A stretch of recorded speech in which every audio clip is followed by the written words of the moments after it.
Estamos entrando ya a la recta final, aunque no estamos todavía en el final, pero ya entramos a la segunda parte del libro. Así que vamos en esta mañana a poder ver que la palabra del Señor nos va a enseñar en la continuación de esta serie. Quizás ustedes han observado, igual que yo, en el tiempo que nos ha tocado vivir, algunas personas que han tenido la posibilidad de adquirir ciertas riquezas, y quizás usted pueda tener cerca, pueda conocer a algunos de ellos. Y si yo le preguntara en esta mañana para algunos de ellos que usted conoce quizás, ¿cómo se ha traducido estos bienes, estas riquezas que ellos han podido obtener en su vida? ¿De qué es sinónimo para ellos?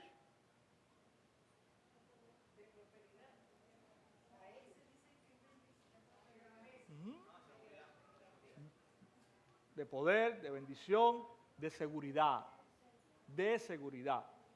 ¿verdad? Muchas veces el hombre se enreda, se envuelve en todo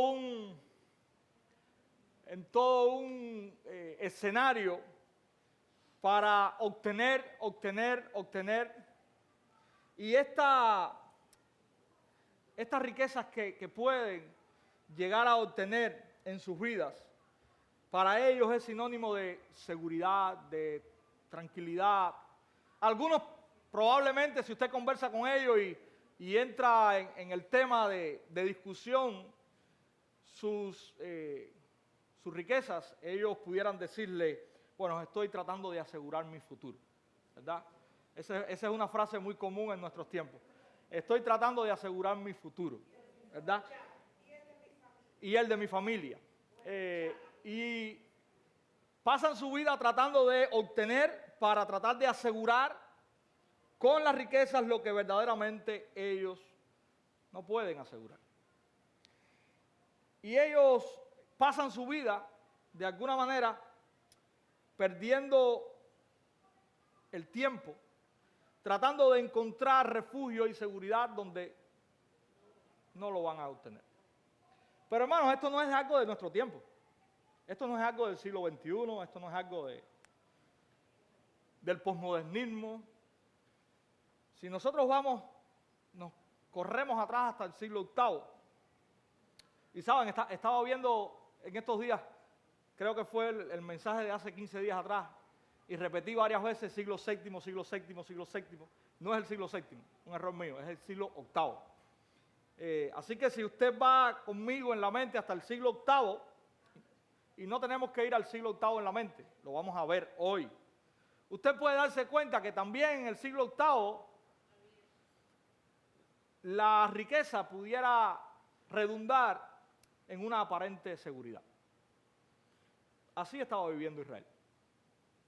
Como tenían, o como algunos tenían, para esos que tenían, sus bienes eran motivo de seguridad. Pero veremos hoy, en el texto que nos ocupa, qué es lo que Dios les está diciendo.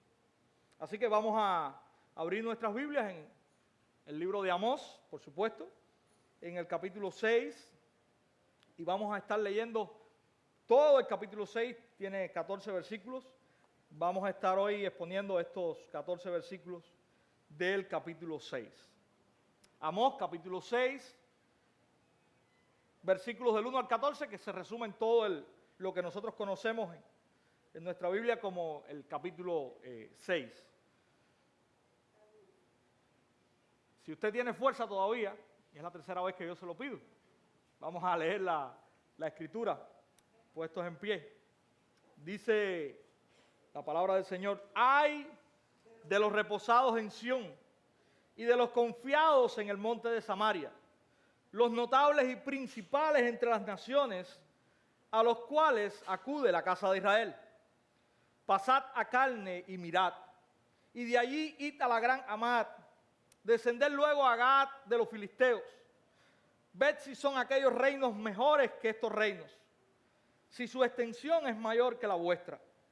Oh vosotros que dilatáis el día malo y acercáis la silla de iniquidad. Duermen en camas de marfil y reposan sobre sus lechos, y comen los corderos del rebaño y los novillos de en medio del engordadero.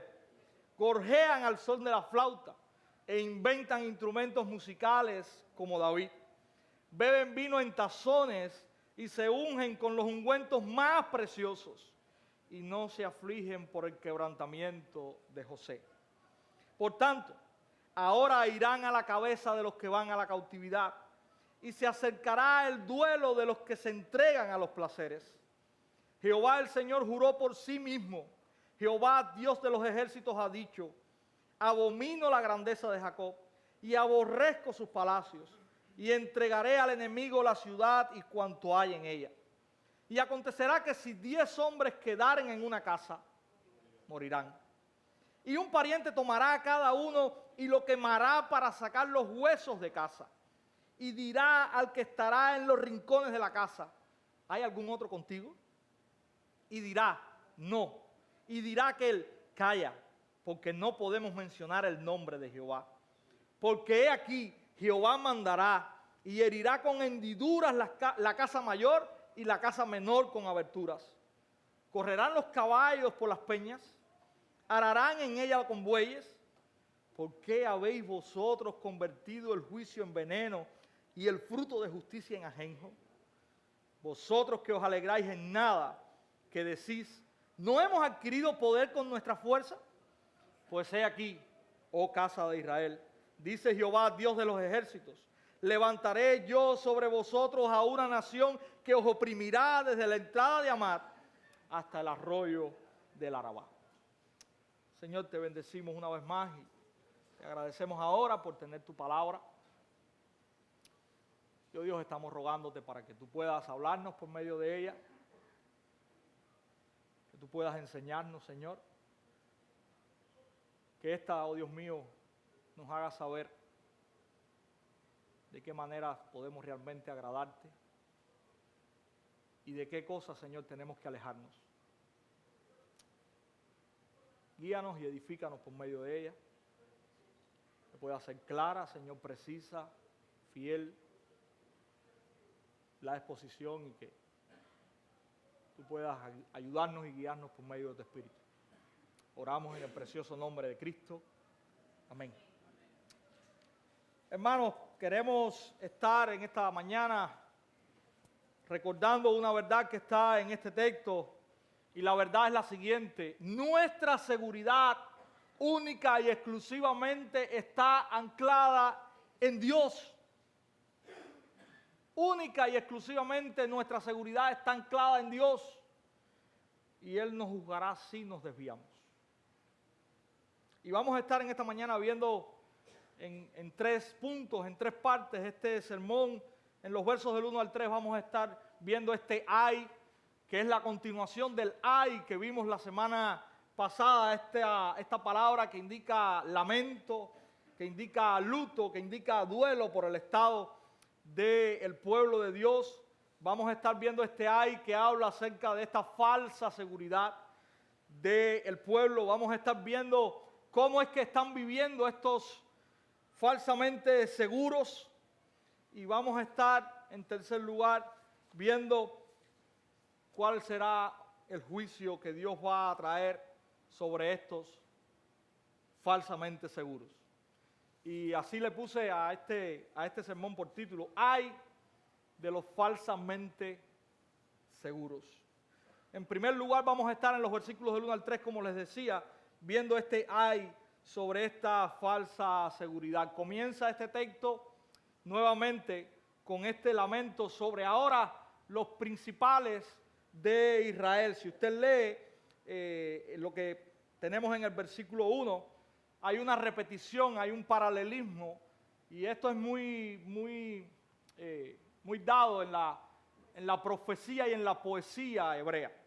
Básicamente está el profeta Amós diciendo lo mismo cuando se refiere a los reposados en Sión, a los confiados en el monte de Samaria y a los notables y principales entre las naciones. Está refiriéndose a esta casta poderosa que está viviendo en Israel.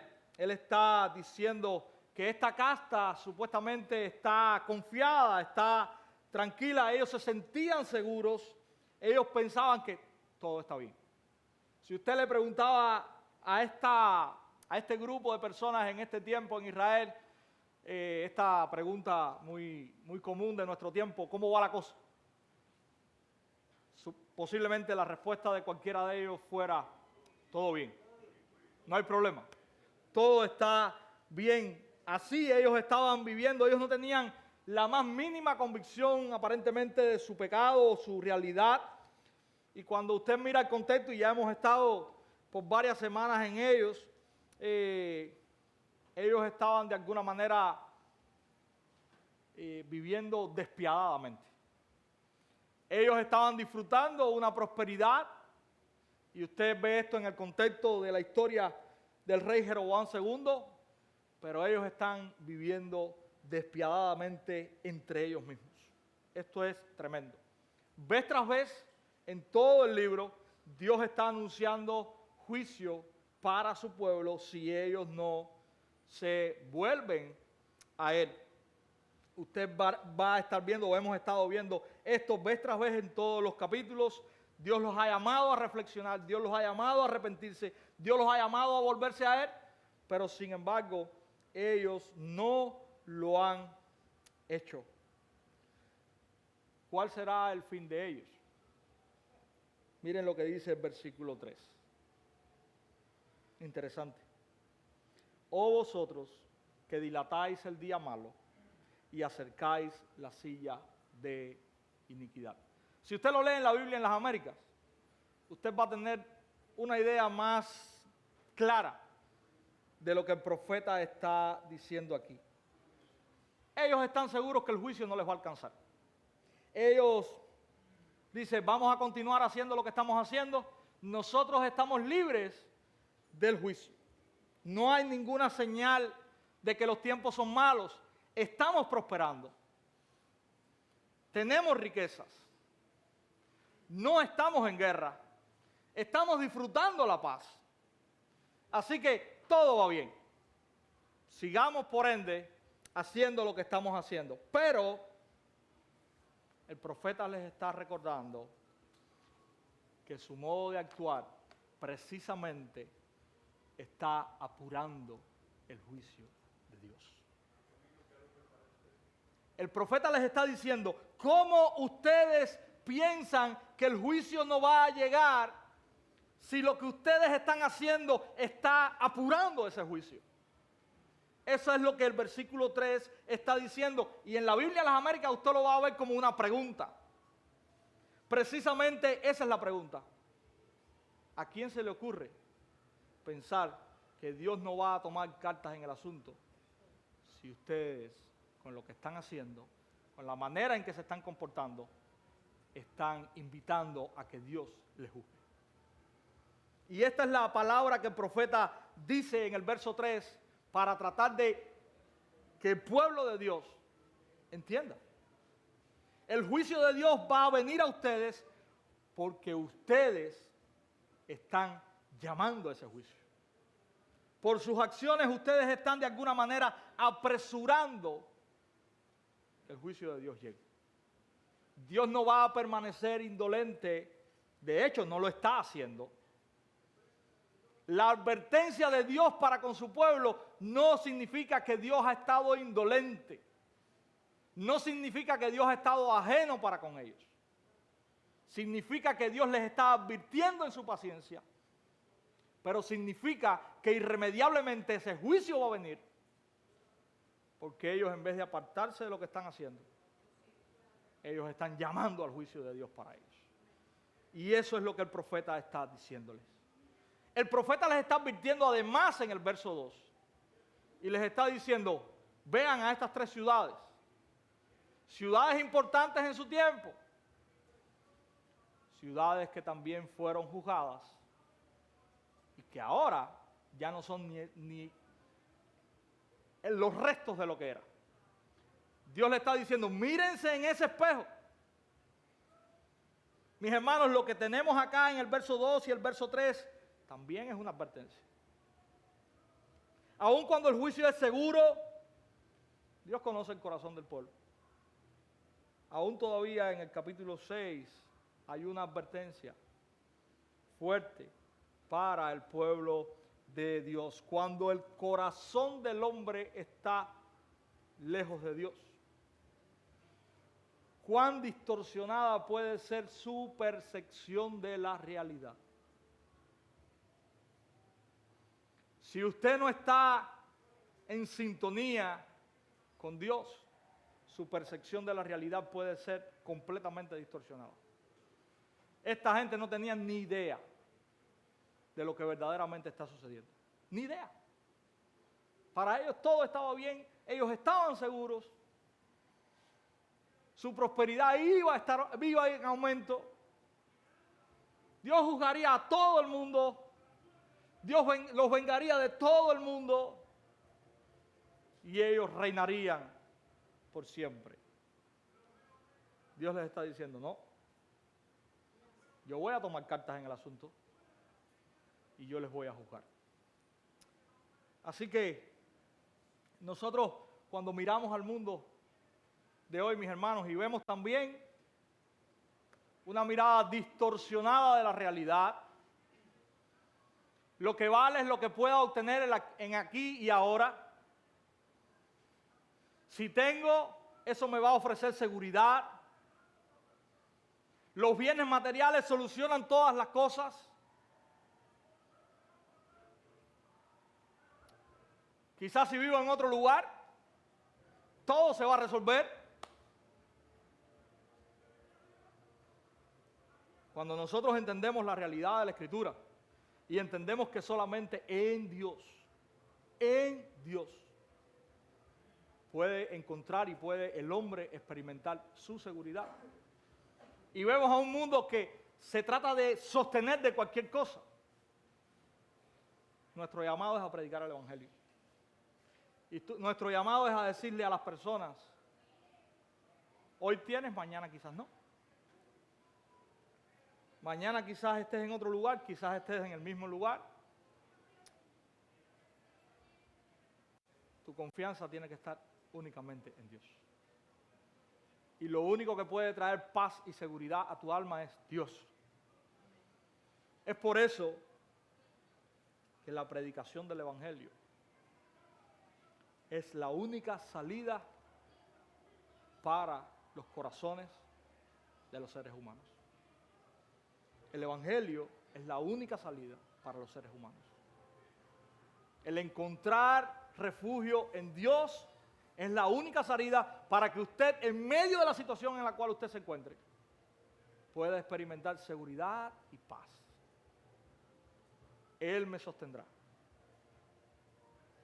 No su dinero, no sus bienes, no en lo que usted ponga seguridad. Israel había levantado no solamente ídolos en los becerros de oro, Israel tenía como su ídolo también esta prosperidad y este bienestar que estaba disfrutando en este tiempo. Y Dios iba también a derribar este ídolo.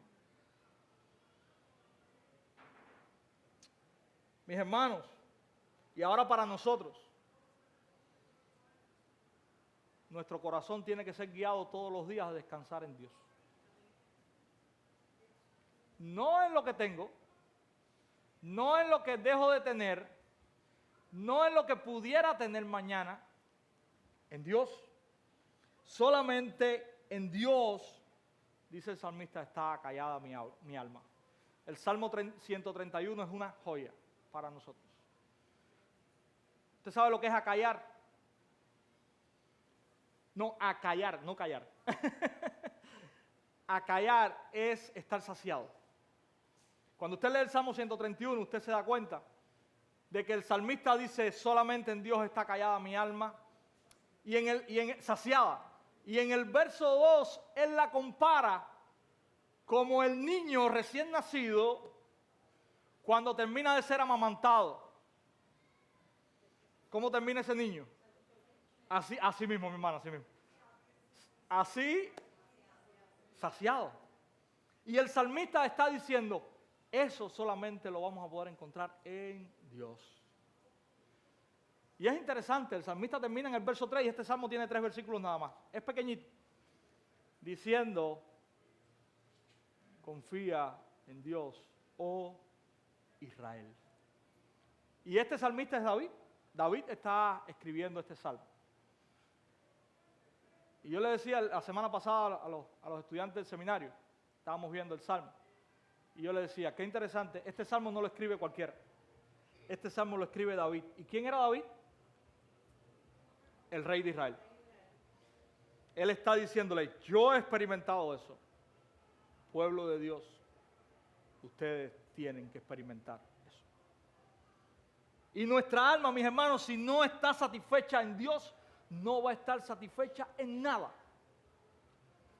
Porque ¿saben algo? Aquellos que luchan toda su vida por obtener y que dicen que ahí está su seguridad, nunca están seguros. Y la muestra de que nunca están seguros es que todos los días quieren más.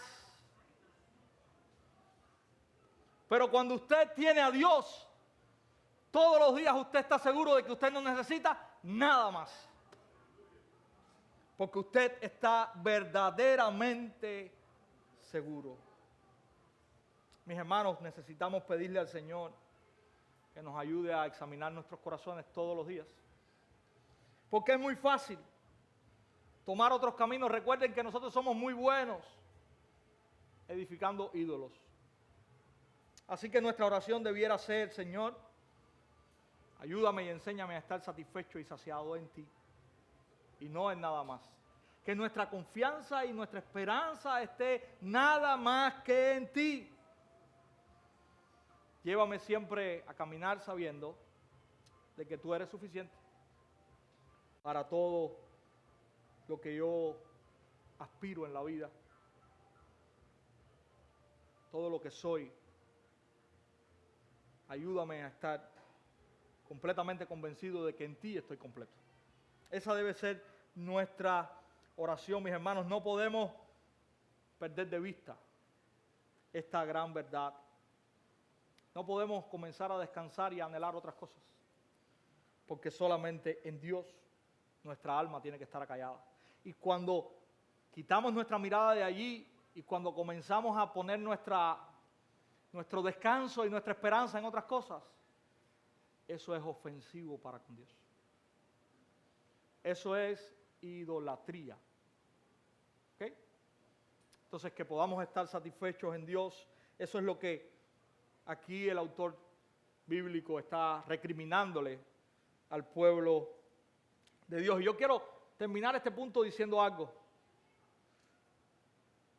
El problema aquí no está en la riqueza.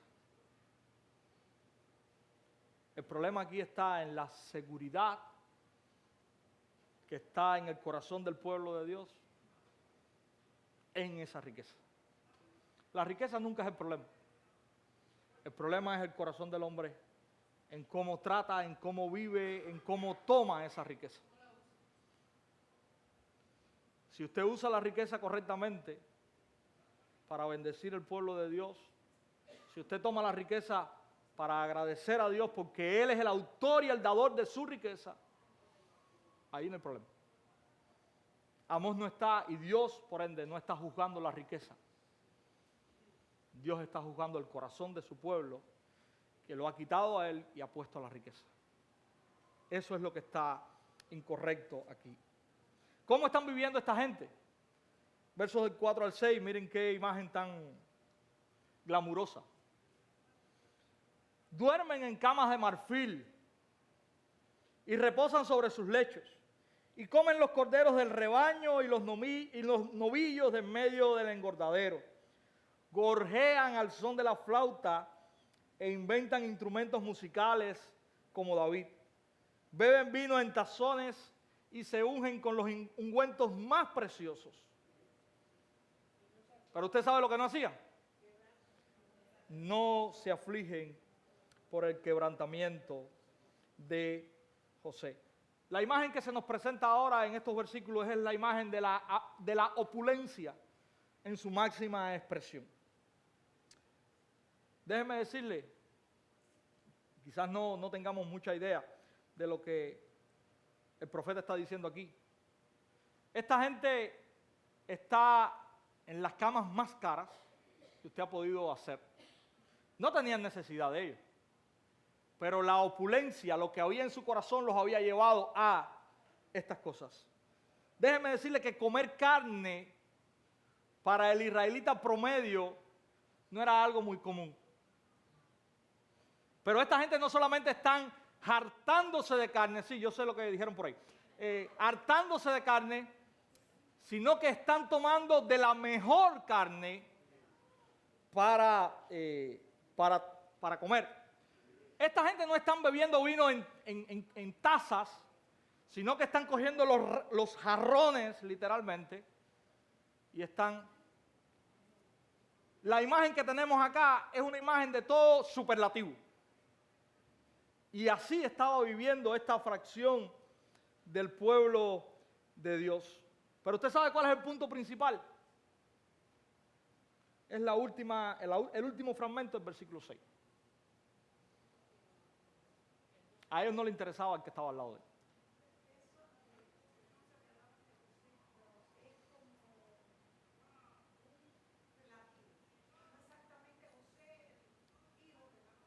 Bueno, algunos dicen que Amós se está refiriendo a una fracción dentro del pueblo. Pero no hay una seguridad realmente de lo que está diciendo. Lo que está diciendo básicamente el Amós a grandes rasgos es que los poderosos dentro de Israel no se están apiadando de los que no son poderosos dentro de Israel. Ellos tienen su vida, ellos están disfrutando, ellos están teniendo. Y si vamos al contexto, también vemos que ellos tenían a costa de. Ellos explotaban al pobre, ellos le sacaban, como decimos en buen cubano, el kilo al pobre. Y es por eso que ahora Amós está recordando, ustedes están en esta posición y ustedes no recuerdan a sus hermanos que están en esta otra posición. Entonces, mis hermanos, esa es la verdad de esta gente. Ellos están derrochando opulencia mientras tenían que estar verdaderamente, ¿usted sabe cómo? De luto. La verdadera posición del corazón del pueblo de Israel en el tiempo de Amós no era de fiesta, de opulencia, sino tenía que ser de luto. Y es por eso que lo que identifica estos mensajes que Amós está trayendo es un ay. Y es por eso que Amós está comenzando en estos discursos con el ay. Porque esa era la posición o la postura que tenía que haber en el pueblo de Israel en ese tiempo. No era estar acostado en sus camas de marfil o en su sofá bonito o estar matando los novillos, las novillas, sino estar de luto por su condición espiritual.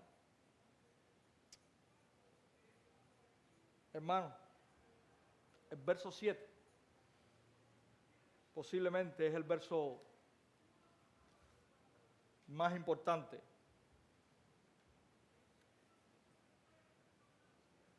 Por lo menos que ellos tenían que escuchar. Por tanto, y cuando hay un por tanto, usted siempre ponga atención a eso.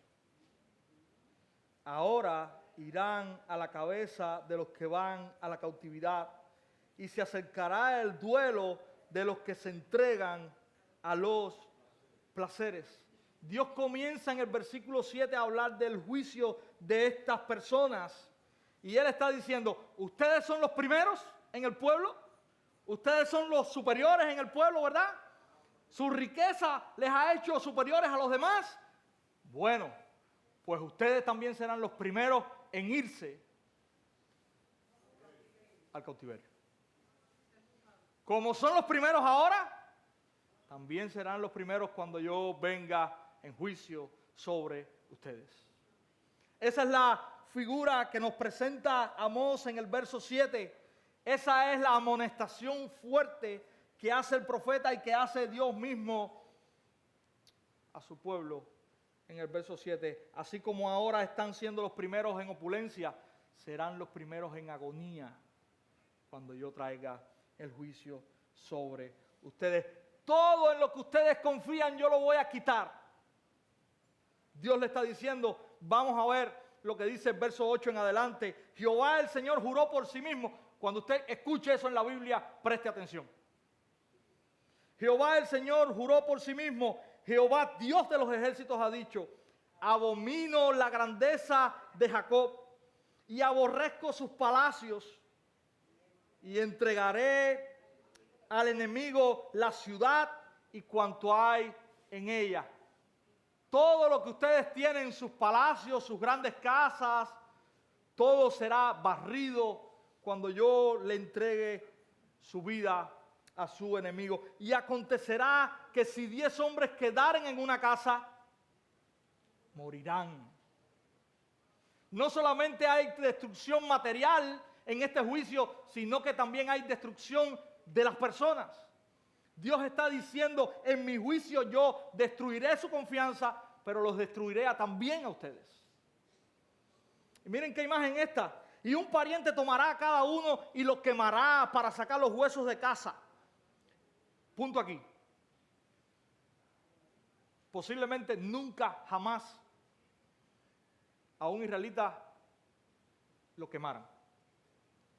Lo que estaba establecido es que ese cuerpo debía de enterrarse.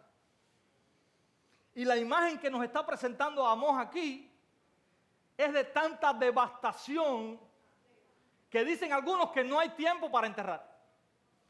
Pero no solamente no hay tiempo para enterrar, es que no hay quien entierre. La imagen que se nos presenta en adelante nos está diciendo que 10 muertos en la casa, llegará un pariente y preguntará, ¿queda alguien? ¿Y cuál es la respuesta? No queda nadie. Todos están muertos. Hermanos, la imagen que está presentando el profeta es una imagen fuerte y triste de cómo Dios juzgaría a su pueblo. Dice, calla. La respuesta es calla. Porque no podemos mencionar el nombre de Jehová. Ahora, en medio del juicio, hay temor del nombre de Jehová. El hombre es así. El hombre piensa, como decimos en buen cubano, que puede campear por su respeto. Pero cuando Dios se para frente a él, el hombre teme. Y el hombre se da cuenta de que no es nada, que es insignificante. Cuando el juicio venga, dice Amós, no van a soportar y no van a poder y van a tener temor hasta de decir el nombre de Dios. Porque entonces van a conocer que Dios no está a favor de ustedes, sino que Dios está en contra de ustedes por la manera en que ustedes están viviendo. Hermanos, qué imagen más tristeza.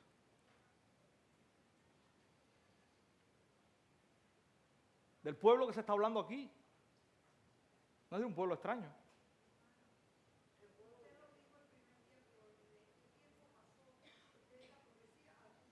Quizás unos 35 años. Quizás unos 35 años. Del pueblo que se está hablando aquí no es de cualquier pueblo. Es del pueblo de Dios. Del pueblo que había experimentado por años el caminar con Dios, o el que Dios caminara con ellos, mejor dicho. El pueblo que había sido receptor vez tras vez de las maravillas de Dios. El pueblo que había visto a Dios juzgando a sus enemigos cuando les dio la tierra prometida. El pueblo que había visto a Dios alimentarles por 40 años en el desierto.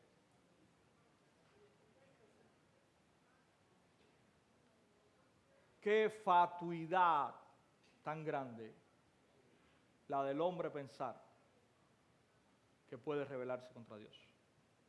y que eso no va a tener consecuencias, sea quien sea. Pero Dios les iba a enseñar a este pueblo, jurando por su propio nombre, que Él les iba a juzgar. Hermanos, la confianza en los palacios, la confianza en sus casas lujosas, la confianza en todo lo que tenía, sería derribada. Nada iba a quedar. Ni aún muchos de ellos iban a quedar. Dios les iba a juzgar de una manera terrible. Pero miren también lo que el profeta dice, y es sumamente interesante. Verso 3. Vosotros que os alegráis en nada. Y la palabra que se usa aquí es lodebar. Y lodebar significa vacío. No hay nada ahí. Y el profeta les está diciendo, porque aquí sí hay una percepción real de las cosas. Ustedes piensan que tienen mucho. Ustedes piensan que han adquirido mucho. Ustedes creen que están seguros con lo que tienen. Pero ustedes saben lo que ustedes verdaderamente han adquirido. Nada. Ustedes no tienen nada y ustedes no son nada. Esa es la percepción correcta que el profeta está diciendo. Y miren la pregunta retórica que el profeta hace. ¿No hemos adquirido poder con nuestra fuerza? Ese es Israel. Oh, mira todo esto que tenemos. Todo eso lo hemos adquirido por nosotros mismos. Nuestra fuerza, nuestra valentía, nos ha hecho llegar hasta donde estamos. La máxima expresión del orgullo humano. Dice el profeta, eso no es nada. Vacío es lo que hay. Porque si nosotros no somos capaces de reconocer que aún esta pizca así que tenemos es de Dios y es por Dios, verdaderamente no tenemos nada. Porque nada de lo que tenemos es nuestro. Porque todo lo que somos y todo lo que logramos tener en esta vida es por Dios y tiene que ser además para Él. Y cuando usted reconoce esa verdad, usted sabe que usted no tiene nada. Así que eso es lo que el profeta le está diciendo a ellos. No, no ha sido por su fuerza. Como no entraron a la tierra prometida por su fuerza. Como no salieron de Egipto por su fuerza. Sino por la poderosa mano de Jehová. Pero ellos estaban regodeándose, ostentando lo que tenían. Y ellos necesitaban escuchar que verdaderamente ellos no tenían nada y que ellos no eran nada sin Dios. Resultado. Pues he aquí, oh casa de Israel, dice Jehová, Dios de los ejércitos, levantaré yo, y Jehová, Dios de los ejércitos, se está atribuyendo el juicio. Sobre vosotros a una nación que os oprimirá desde la entrada de Hamat. Interesante. Hamat, uno de estos pueblos que está en el versículo 2. Desde la entrada de Hamat hasta el arroyo del Arabá. Desde el norte hasta el sur. Nadie va a escapar. Este juicio que va a venir sobre ustedes, miren, no es el juicio de Asiria, es el juicio mío. Yo soy el autor del juicio que va a llegar sobre ustedes. Yo soy el que los va a sacar de aquí y los va a deportar hacia allá. Yo soy quien les va a juzgar. Jehová levantará una nación que los oprimirá. Dios los iba a juzgar por una nación o por medio de una nación pagana. El mismo león que ha rugido contra las naciones, también ha rugido contra su pueblo. Nadie que se levante a vivir en rebeldía contra Dios podrá escapar del juicio de Dios. Mis hermanos, y lo veíamos la semana pasada, hay un remanente aquí. Y Dios está, por medio del profeta Amós, en el capítulo 5, hablando de ese remanente. Un remanente que iba a experimentar también el proceso del juicio, pero es un remanente que va a recibir las bendiciones del juicio. Y yo sé que usted va a decir ahora, ¿cómo que las bendiciones del juicio? ¿Sí? Para el creyente, y ahora voy a llegar aquí ahora, para el creyente, el juicio es bendición. ¿Usted sabe por qué? Porque el juicio corrige lo defectuoso y trae. Es cuando usted no sabe manejar muy bien y usted se sienta al timón, pero usted lleva al chofer al lado. Y a usted le dan al timón. Una vez le di un carro a mi esposa y estaba yo al lado de ella. Y yo recuerdo que salíamos, cuando estaba mi mamá viviendo en el FE todavía, salíamos por la callecita de la casa así, buscando la secundaria. Y cuando ella caminó un poquito en el carro, ella nunca movió el timón. Su vista estaba siempre en los pedales y en la palanca de los cambios. Y yo sigo mirando para adelante. Y ella iba, pero muy de frente contra el consultorio médico que estaba antes de llegar a la secundaria. Y yo la dejé, le dejé que caminara un poquito y ya cuando vi que había algo de peligro, hablé la emergencia y cuando frené ella hizo así, como diciendo, ¿qué pasó? Teníamos el consultorio de frente hacia nosotros. Básicamente, el juicio nos lleva al lugar por donde tenemos que ir. Y es por eso que el juicio para nosotros es bendición. Cuando Dios disciplina a su pueblo, corrigiéndole, por muy fuerte que sea, eso trae bendición. Dice el autor de Hebreos que quizás en el momento usted no la vea, que quizás en el momento usted se engurruñe, usted, sí, así mismo. Y quizás usted se ponga así, pero dice que a la larga usted va a entender que Dios está trabajando en usted para que usted pueda ser partícipe de su santidad. Y mis hermanos, la corrección es parte también de la misericordia y de la gracia de Dios. Dios iba a traer juicio porque Dios quería corregir a su pueblo. Y en medio del juicio, la idea de Dios era que su pueblo se volviera a él. Esa era la idea. Que su pueblo comenzara entonces a vivir para su gloria y que dejara de vivir para su propia gloria.